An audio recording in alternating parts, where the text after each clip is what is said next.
Hi, welcome to Books and Bocadillos. My name is Maria Andrea, and this is the last 2 weeks in review. Just brief story. I actually tried to do a week in review 2 weeks ago, failed.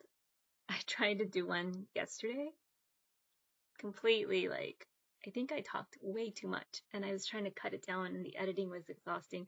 I'm just going to give it another go, and hopefully I will avoid all the soapboxes that I have potential to get on. So this is going to be hopefully a short and sweet week in review for the last 2 weeks. Highlight. I usually start with highs and lows of the last couple of weeks.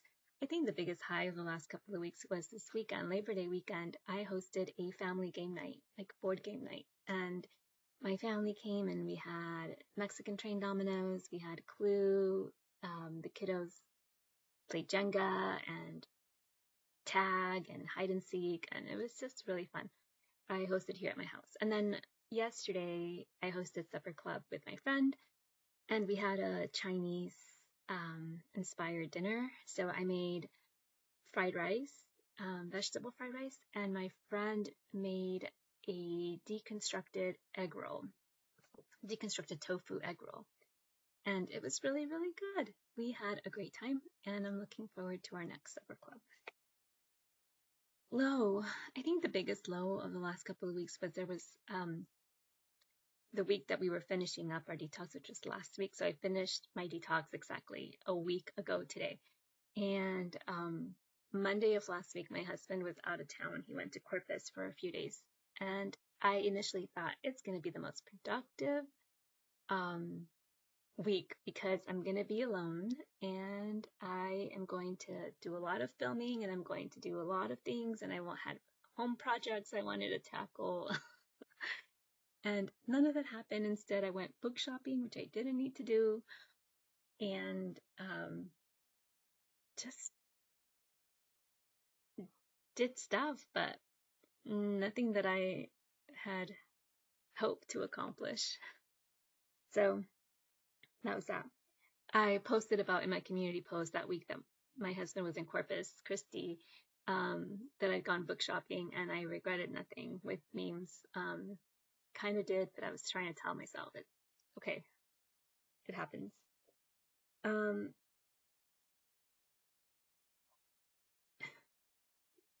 thinking about the Read What You Own challenge. I kind of gave it a pause for the summer because it was I got some books for my birthday and then I had gift cards and then I used gift cards to buy. My husband's been giving me gift cards. So I've been book shopping with gift cards and then I've had some projects that I've wanted to read for. So I purchased some books for those specific projects and I have been reading what I'm purchasing, which is great. But I kind of paused the Read What You Own and I'm thinking I'm going to start that up in the fall. So, yeah, I'll talk more about that and it's in another time. And I have not done any tags. If I do well with this video, I might get to film a tag before I go to sleep tonight. And read books I've read. So let's talk about the books. So the books that I read in the last 2 weeks are Oye by Melissa Mogollon. So I have lots to say. I'm gonna skip my little format that I've been doing the last couple of weeks. Take this off because it's coming off anyway. So Melissa Mogollon is a Colombian. She's a Colombian author, and she writes this book. It was published this year. It is published by Hogarth. And when I first talked about this book a few weeks back, I said, I was just in the beginning of it, and I said it kind of reads like season 1 of Schitt's Creek. The relationship between David and Alexis, that really biting sibling relationship. So This book is actually told fully in dialogue, and you are just listening to phone conversations, one-sided phone conversations that the protagonist, Luciana, is having with her sister Mari. Her sister Mari is older and is in college, and Luciana is a graduating senior. She's about to graduate from high school. And in the beginning, we find Luciana and her mom fleeing a hurricane that's going to hit Florida. And Luciana is really worried about her grandmother. Her elderly grandmother decided she was not going to evacuate and she was going to stay in Florida and ride out the storm. And Luciana is calling her sister, wanting help to like convince her grandmother that she needed to evacuate. And then there's a lot of family drama. So there's a lot of tension in the relationships and the family structure. There are tensions between Luciana and her mother. There is a lot of shaming in their relationship, like the way the mother talks to Luciana. There's body shaming. There's the fact that Luciana just recently came out as a lesbian, and her family cannot accept that, and they are giving her a hard time about it. Mostly the mom, the grandmother tends to be really open-minded and accepting, and Luciana's closest relationship used to be with her sister Mari, but since Mari went to college, she's really struggling to connect, and so she's very angry. So she's yelling at Mari the whole time, like they're having a phone conversation. She's just letting Mari have it. And she really, really is close to her grandmother. And there's a lot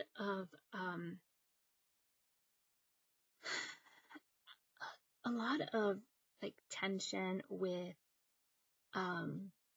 being like a dual language child. So sometimes for those of us that have that are immigrants or have immigrant parents, we may find ourselves where we are fluent in two languages, but our parents are not fluent in English. The home language is your Spanish if you're Latin American from a Spanish-speaking country. So as a child, you often get caught in the middle in terms of translating the English world to your parents. And I think that this book like really explores that really clearly and accurately. It's very authentic.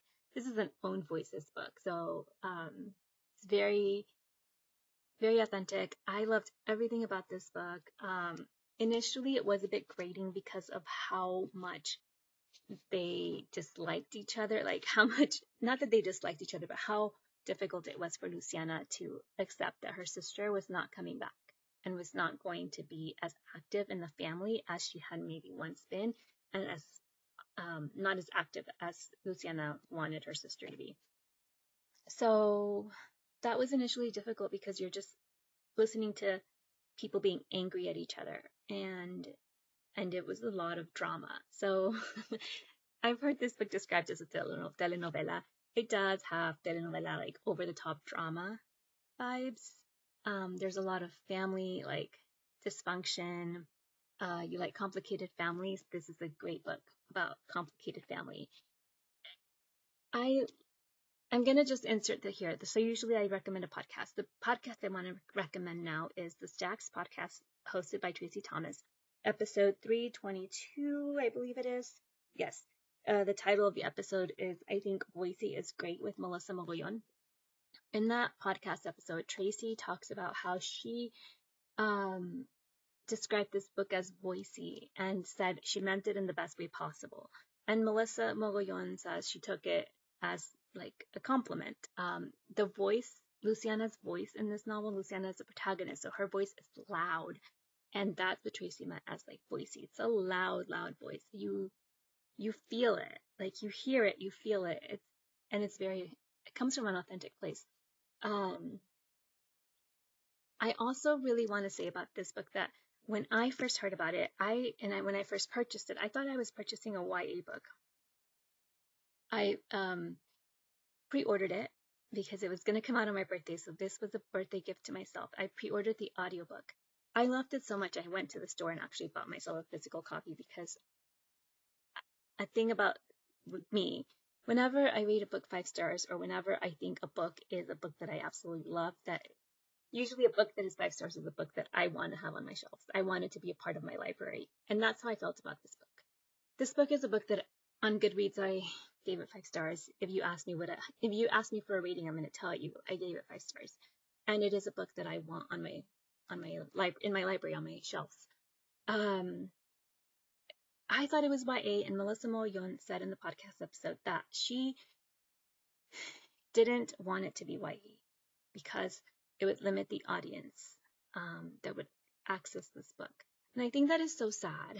I think it's so sad that a coming of age story like this, that is such a fun story, that is very relevant to coming of age, like to being a young person that is the child of an immigrant family, and you're living in this dual world, like dual language world, and you're having to like translate medical terms and go to appointments with your grandmother and be so involved in like family decisions because you have the power of knowing the language. And that's such a huge power that we have as the younger generation of our immigrant families. And I find that it's such a sad thing that it cannot be shelved YA because then the adult audience wouldn't read it. So this actually is adult fiction, and Melissa Mogollon said that it's adult fiction because of the language. So there is language, but I didn't think it was like too explicit to be YA. I guess I don't have a problem with language.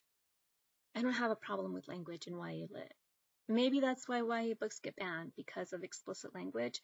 And so this is a coming of age story, shelved, marketed as adult fiction, and it does have language, and it's a great book, and it is very authentic in its voice. It has a loud, powerful voice. And yeah, Luciana is my favorite 17-year-old girl I've read in this year. She has to be like, I can't imagine what other 17-year-old I can't think of like other books that I've read that I have 17-year-old, but this one is by far like one that is very memorable. And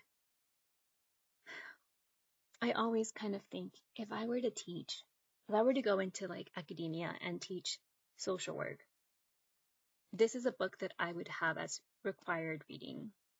I think this is a great book for people studying therapy, family dynamics, family therapy, family counseling.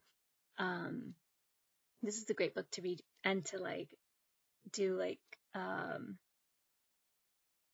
the case studies with, and really like dig into the family, the way that Melissa Mogollon writes this family and the complicated relationships in this family and all the ethical issues. Oh my goodness, there's so much in here. As a social worker, this was like, oh my goodness, I was having a field day with it. So I just loved it so much. That's it. Okay. I don't have Asking for It. Asking for It by Louise O'Neill. I finished Asking for It this last week. Yeah, I did. And so Asking for It is a book about also like 18-year-old about to graduate high school, living in Ireland. And I have forgotten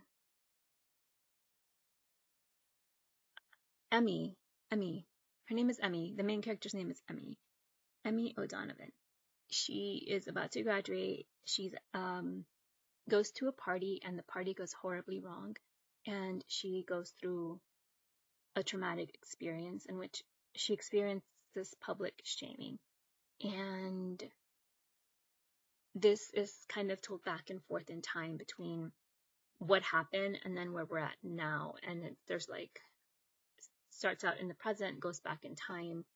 And then you learn about what happened to Emma. And it's a tough book. It was like a gut punch of a book. I initially started reading it, and I was so captivated by the cover and the premise. It's a book that's in conversation with Speak by Laurie Halse Anderson. It's also in conversation and very like in a parallel. Like if you were to pair a nonfiction book with asking for it, I would pair Know My Name by Chanel Miller. I actually started the audiobook for Know My Name right after reading this book because I thought it paired so well. There's another book that I kept thinking about while I was reading this book, and I think I'm just going to do like a review of this book and talk about these two books that I kept thinking about while I was reading. I don't just want to throw the book out there and not tell you more about it, so I'm just going to leave that for like a review. So anyway, it's very like a parallel universe, fictional universe to Chanel Miller's Know My Name. It is in conversation with Speak by Laurie Halse Anderson. Speak by Laurie Halse Anderson I've read before. I've talked about here on my channel. It's a banned book. I don't know if Asking for It is a banned book, but I think that it has all the things that banned books tend to have, that people ban these books because of references to drugs and violence. And I think that books like Speak and like Asking for It are very relevant. And I think that they are books that are important for everybody to read, not just young adults. I think parents, educators, anybody that works with children, anybody that has children in their lives, that you could read this book and read it along with your children. And talk about. There's so much to talk about. These characters are not likable, so you're not going to like them. You're going to hate them sometimes. You're going to hate what is happening on the page because it is awful. If you are a sensitive reader, you might not want to read this book, but if you like reading tough themes in books, if you like reading about not that you like reading about violence against women, but if you are an activist or an advocate and you tend to read these really complicated, difficult themed books that maybe will resonate with your clients or empower people, or you know people in your life that you care about, and maybe you want to understand or widen your perspective on the issues of violence against women. This is a book that I think adds to the conversation, or at least widens one's perspective, and you get to understand. You get to understand just the awful thing that violence against women is. Do take care of yourself if you've experienced any kind of physical or sexual violence or public shaming. This might be a book that you will need to, yourself, where you're at, but it does make you, like, I felt like I wanted to throw up when I was reading this book because it was so awful. And so at one point I was reading the book and I thought, oh no, I can't read this, but I just kept reading it because I couldn't stop. And I couldn't DNF it. I just had to finish it. And I'm glad that I did. At the end of the day, when I went to Goodreads to shelve it on my red Goodreads shelf, I thought about a star rating, and I thought, you know what? I'm going to give it 5 stars because I think this book is relevant and it's important, and I fear it getting banned.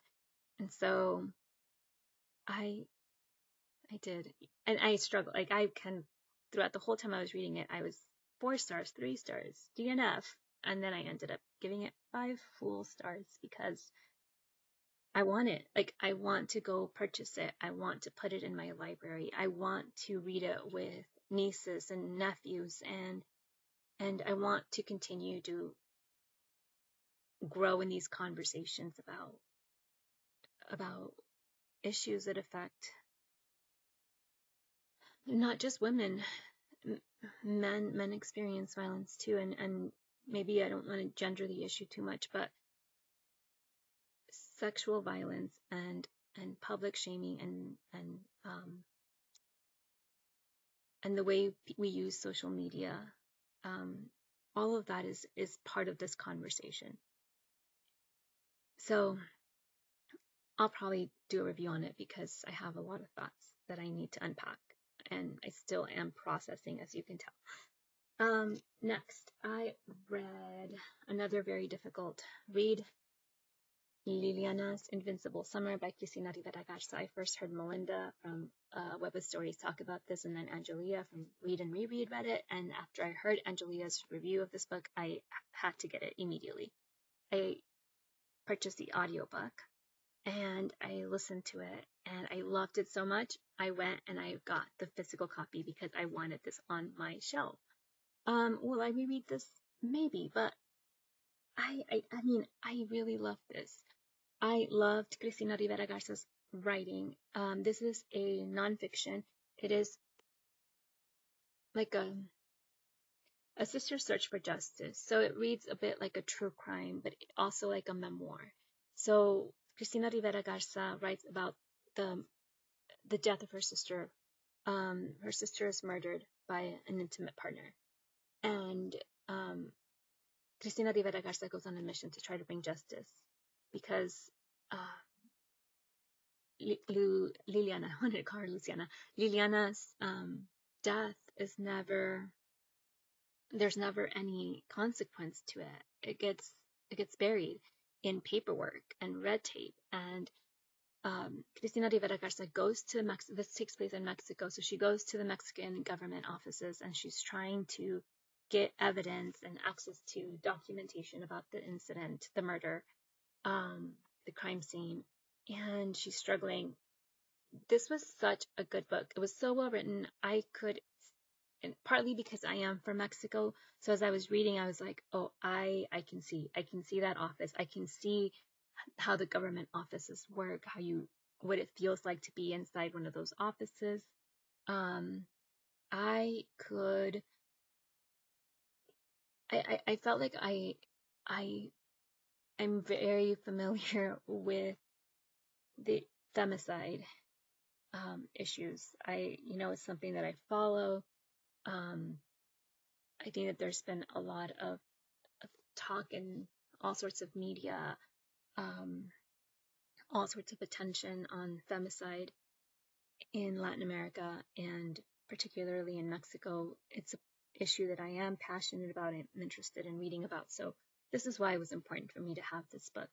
One thing that I want to say that I really, really loved about this book is that especially in the beginning, as Cristina Rivera Garza is building the narrative, the story, she uses Aztec mythology to tell the story. And I felt like that tool, using Aztec mythology to create, open up, broaden the story, I thought it was so well done. I love mythology. I will read mythology all day long because I really enjoy books that are mythological retellings. This is not a retelling, but I like the way that she used that as a tool to amplify the story, the story that she wants to tell. So high praise for this book. I mean, obviously it's a National Book Award finalist. I think it did win a prize. And yeah, this is such a well-told story. I'm interested in reading more of Cristina Rivera Garza's writing. Okay, so next I read Klara and the Sun by Kazuo Ishiguro. I read this as a buddy read with Melinda out of Web of Stories and Angela. And I don't know if she has a channel, but she joined us on Melinda's Voxer, and we read this book, and we finished it this weekend. I finished it this weekend. I was the last of the group to finish, and I am so grateful that these ladies were so much fun to read with. They had patience with me, and I appreciated that so much. I really liked the book. I think we all really liked the book. I haven't rated it. I don't know. I need to think about this book a little longer. I think it sparked a lot of conversation, both in Voxer, but also like internally. I was having all these thoughts about AI and ethics and use of technology in bereavement. I I work in hospice, so I deal with a lot of grief, and there was a lot of grief in this novel. There's also a lot of hope in this novel. I thought it was sweet. I was really, really in love with Klara and Klara's relationship with the son. The son was such a powerful character in this novel. I'm really happy I read this book. I don't have a copy. I listened to the audiobook. I want to purchase a copy of this book. So if I find it, I will get a copy because I'm definitely rereading this book. We were talking about this book in Voxer, and I guess there are multiple interpretations of how the book ends, and I'm not going to spoil it here, but I interpreted at the end one way, as did Melinda. We both had the same interpretation of the end. But Angela was telling us, and then I went down the rabbit hole of like the internet and found that there are other people who interpreted the ending in a completely different way. So I'm interested in rereading this at some point. I probably will. Not immediately, but at some point. Next, I finished Punching the Air by Zoboi and Yusef Salaam. I finished it this weekend as well. This one I went between the ebook and the audiobook. It's a book about, it's also YA. So funny thing is, Oya was not YA, but it is a coming of age story. Klara and the Sun is also a coming of age story, but it's not YA, not marketed as YA. And Punching the Air by Zoboi and Yusef Salaam is shelved YA, and it is inspired by the real life story of one of the 5 Central Park boys that were falsely accused of a crime and imprisoned. And so it's based on one of those boys, now a man, and his story. So it's loosely based on that, like it's inspired by that story. And it is told in a narrative structure. I mean, in a poetic structure. So it's a poetic narrative. It tells the story of this young man who's Black in New York and how he gets convicted for a crime he did not commit, for the murder of someone that he did not murder. And it also feels like a punch in the gut. It also feels like a very difficult book to read. I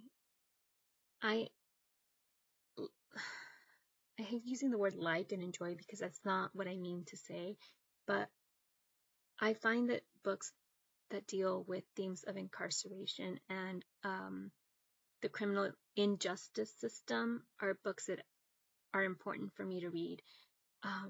So I gravitate towards those stories, and I really appreciated this book.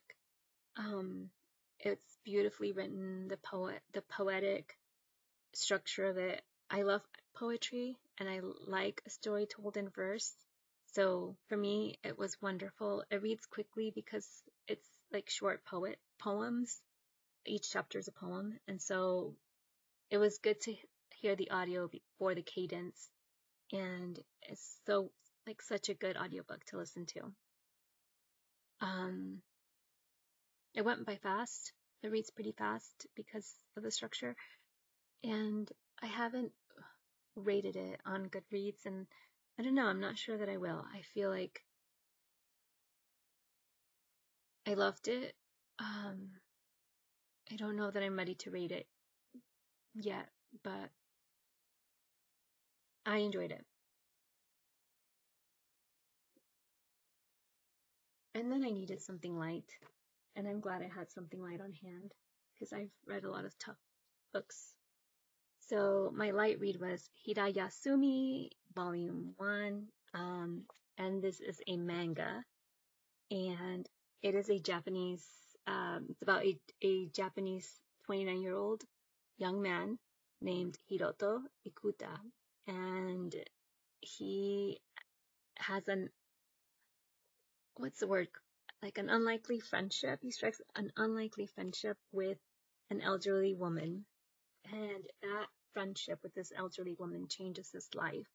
And then he also has his cousin whom he's not seen for a long time, since like they were kids, and now she's gonna start college, and so she moves up to live with Hiroto, and how that is a difficult thing, like to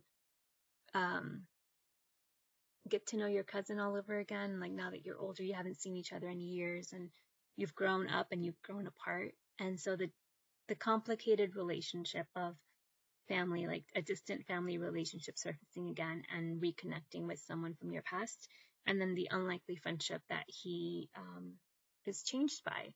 And this book ends on a cliff note, not cliff note, on a cliff. I'm thinking Cliff's Notes. It ends.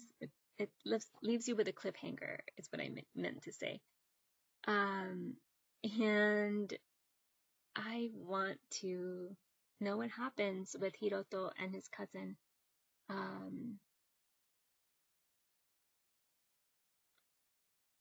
Natsumi. Natsumi is his cousin's name. So yeah, this is a manga that I want to continue with. It's such a sweet, cozy manga. So if you like coming of age stories, you like YA stories, and you want something that is like cozy, there's a lot of food in here. There's like I'll just show you. It's just the artwork is really great. It's just black and white. It's so cool. I love it. So I'm gonna continue with the series. Okay, so I had here that I'm still reading It's All Love. I started this as part of my August. Jenna Ortega, not Jenny. Jenna Ortega writes It's All Love, and it's like reflections that she shares with young adult, and I'm reading it because I think her stories are applicable no matter where you are in life and how much life you've lived. I have written down on paper that as of yesterday, I was reading In Agosto Nos Vemos, See You in August by Gabriel Garcia Marquez. I've actually finished that. I'm gonna just leave it at that. I'll talk about it during my next weekend review video. I'm still reading Never Let Me Go by Kazuo Ishiguro. I'm also reading A Court of Thorns and Roses by Sarah J. Maas. And this is a book that was recently banned by the state of Utah. And I'm reading this with MJ at Reading This Life and a lot of other booktube creators and booktube community members, viewers, everybody interested in reading along. You can join on Voxer through MJ's invitation. And yeah, I just started it and I'm enjoying it so far actually, and I don't know why it's been banned yet, but I'll keep reading. I want to just mention a few quick things. I'm like, how long is this video? Okay. Community connection. I mentioned my buddy read with Melinda. Sui at Sui's Book Banter. She and I both participated in August, and thank you, Sui, for the shout out, for doing August with me, and I'm glad we've connected over our shared love of YA literature as middle-aged women. And Erin from Aaron read a book or Aaron read a book recently read one of my favorite books of this year and said he felt traumatized by it, and it was The Great Alone by Kristen Hanna. And I just thank him so much for sharing that feedback with me, because I thought about it afterwards and I should have been more clear about how difficult of a book it is. I tend to read difficult, very, very emotional and heavy books. I tend to really appreciate the difficult things in books. And so I should have been more clear, and I am sorry. I think Aaron is going to be okay. I've seen his videos since we've last shared comments on BookTube, but I wanted to say thank you to Aaron for taking up a recommendation from me and giving me feedback. And it was good. It's good to connect with someone, who listens. Like, I felt like he was listening to what I was saying, picked up a book because I said I loved it and it was one of my favorites. And it's good to know, like, sometimes maybe I need to be a little bit more clear about a book. If you have watched my video in which I talk about how much I love The Great Alone, it is a difficult read. It is an emotional roller coaster. The book is not for everybody, and the ending for sure, even though I thought it was great. I stand by like how much I loved it, but I can see how in a book club, maybe half of the book club might not agree with me and might have problems with some of how the story is told and how it's wrapped up in the end, and there's just so much. But I think that's the great thing about the reading community, is that we don't all love the same things, we don't all read the same things, and we don't all see things the same way. And I feel like I always grow from sharing experiences with other readers. So I'm just so grateful to Aaron for reading the book and for letting me know what he thought about it. So I appreciated it so much. Recipe. I made a hummus and it was amazing. If I should say, I should be more modest, but I got some really great feedback from my family. I made it for game night and people asked me for the recipe, and honestly, I'm awful at hummus. Like, I've tried to make hummus so many times and I've always failed. And this time I couldn't believe it actually came out very, very tasty. My husband enjoyed it. Everybody that tried it said it was great. People asked me for the recipe. All in all, it was a hit.